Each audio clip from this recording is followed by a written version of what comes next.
অপরূপা পোদ্দারের স্বামী প্রাক্তন তৃণমূল কাউন্সিলর শাকির আলী, যার আজকে এনআইএ আদালতে জামিন হয়ে গেল।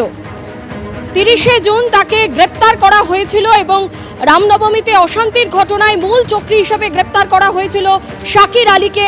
রিষড়া তার বাড়ি থেকে গ্রেপ্তার করা হয়েছিল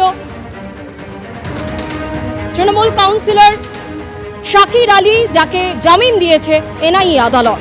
আমাদের প্রতিনিধি সরাসরি ব্রতদীপ ভট্টাচার্য আমাদের সঙ্গে রয়েছেন। ব্রতদীপ, 30শে জুন এই শাকির আলীকে গ্রেপ্তার করা হয়েছিল, আজ তিনি জামিন পেয়ে গেলেন। আজকে আদালতে ঠিক কি হলো?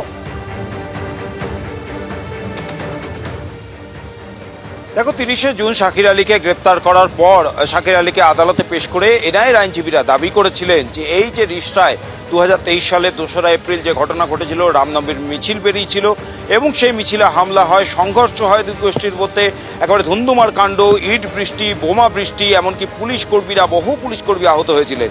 এই ঘটনায় শাকির আলীকে মূল চক্রান্তকারী হিসেবে দাবি করেছিলেন এনআইএর আইনজীবীরা এবং এর আগের দিন তাকে আদালতে পেশ করে এনআইএর আইনজীবীরা তাকে নিজেদের হেফাজতে চান।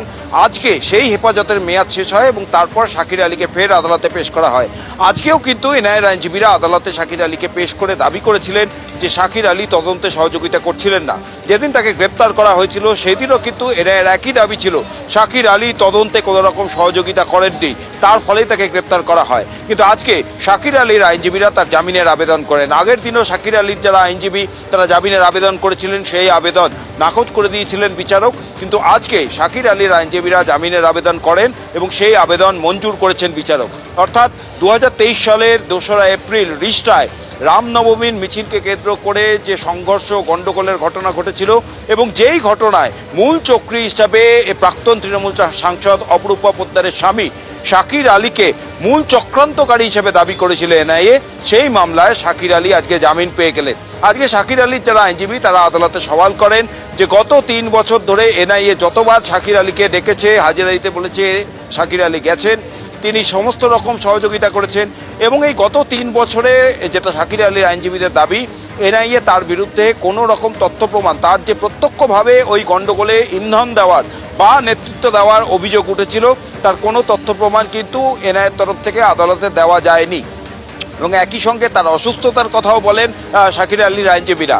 অন্যদিকে এনআইএর যারা আইনজীবী ছিলেন তারা কিন্তু প্রবল বিরোধিতা করেন তারা এই জামিনের। তারা দাবি করেন, আজও কিন্তু সেই একই দাবি করেন যে এই ঘটনার মূল চক্রী তিনি কিন্তু এই গণ্ডগোলের নেতৃত্ব দিয়েছিলেন এবং পরিকল্পনার নেপথ্যেও তিনি ছিলেন এবং তাকে যাতে জামিন না দেওয়া হয় তিনি প্রভাবশালী, এই ধরনের একাধিক দাবি তারা করেছিলেন। কিন্তু দুই পক্ষের সওয়াল শোনার পর বিচারক শাকির আলীর জামিন মঞ্জুর করেছেন, কিন্তু দুটি শর্ত দিয়েছেন। তার মধ্যে একটি শর্ত হলো 15 দিনে একবার করে এনআইএর দপ্তরে গিয়ে তদন্তকারী আধিকারিকের সঙ্গে তাকে দেখা করতে হবে এবং তিনি রাজ্যের বাইরে যেতে পারবেন না। আজকে আদালতে এই দুই পক্ষের সওয়াল হয় এবং আদালতে আজকে যেটা শাকির আলীর আইনজীবীরা দাবি করেন তিনি প্রথম থেকেই এই ঘটনায় কিন্তু সহযোগিতা করেছেন এবং একই সঙ্গে এনআইএর কিন্তু আরও একাধিক অভিযোগ ছিল। এনআইএর তরফ থেকে আগের দিনও আদালতে জানানো হয়েছিল যে গণ্ডগোলের সময় শাকির আলীকে ঘটনাস্থলে দেখা গিয়েছিল, যে মব এসেছিল অর্থাৎ যে ভিড় সেখানে গণ্ডগোলে ইন্ধন দিয়েছিল তাদের নেতৃত্ব দিতে দেখা গেছিল। এই ধরনের একাধিক অভিযোগ কিন্তু এনআইএর তরফ থেকে তোলা হয়েছিল।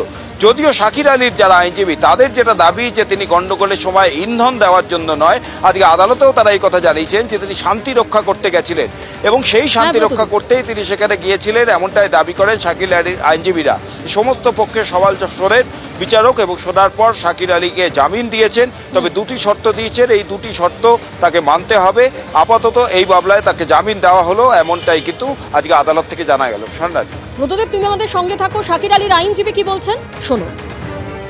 স্টেট পুলিশ যাদের ধরেছিল তারাও বেলে আছে, এনআইএ যাদেরকে ধরেছিল তারাও বেলে আছে এবং সবাই যখন বেলে আছে 3 বছর যখন ইনভেস্টিগেশনে কোনো ডেভেলপমেন্ট নেই এবং ইনি এই ভদ্রলোক যতবার ডেকেছে ততবার এনআইএ অফিসে গেছেন এবং কোঅপারেট করেছেন, যেখানে কোঅপারেশন করেছেন এবং সেখানে এবং উনি অসুস্থ মানুষ, অসুস্থ থাকা অবস্থায় কোঅপারেট করেছেন।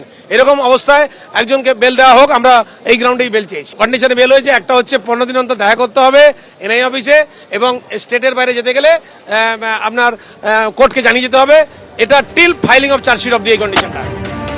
গত 30শে জুন তৃণমূল কাউন্সিলর শাকির আলীকে রামনবমীতে উস্কানির ঘটনায়, অশান্তির ঘটনায় গ্রেপ্তার করে এনআইএ।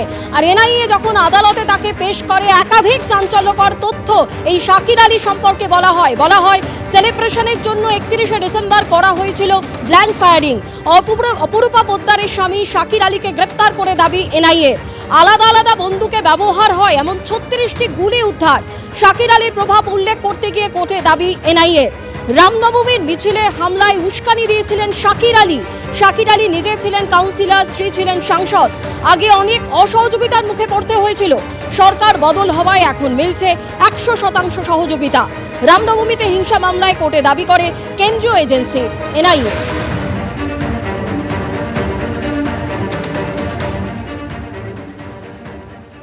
এবিপি আনন্দ, এগিয়ে থাকে, এগিয়ে রাখে।